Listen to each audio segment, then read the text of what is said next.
Hi there, it's Chloe with Slozo. And today I want to talk about the two biggest mistakes I see sellers make when it comes to targets. Now, it can be really frustrating trying to test targets to find a low A cost, but there are a couple things that are going to make this much more difficult for you. The first mistake that sellers make is mixing match types in the same ad group. So when you mix your broad and your phrase and your exact all together, you're not able to utilize negative targeting in order to really hone in on the best targets. So at Slozo, the best practice is to have an exact match ad group or an exact match campaign in which we eventually move all of the top keyword targets. Once they convert as an exact match, we then create an exact negative in the source ad group, whether that's broad or phrase, we still create that exact negative.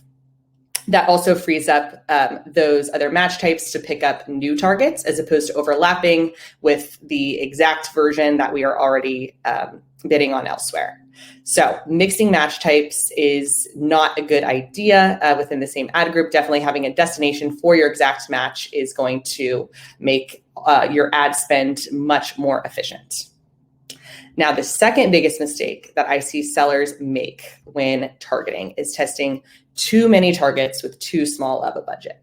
So you can do some backwards math here to really figure out how many clicks per day you're going to be able to afford and whether you have too many targets for this to all come together and make sense. So if you're looking at an average CPC of $1 and you only have a $10 budget, that means that you're only going to be able to afford about 10 clicks per day.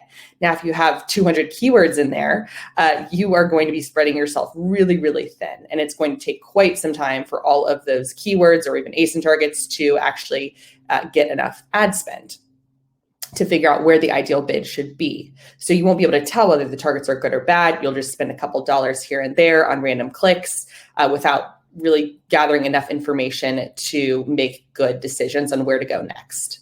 So definitely keep this in mind as you're testing targets. Try to test in smaller batches and make sure that you are able to get enough clicks to tell whether a target's going to be a good performer or a bad performer.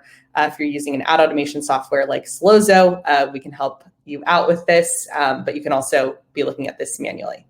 So just to reiterate, the two biggest mistakes that sellers make with targeting, the first one is mixing match types within the same ad group. And the second biggest mistake is testing too many targets with too small of a budget.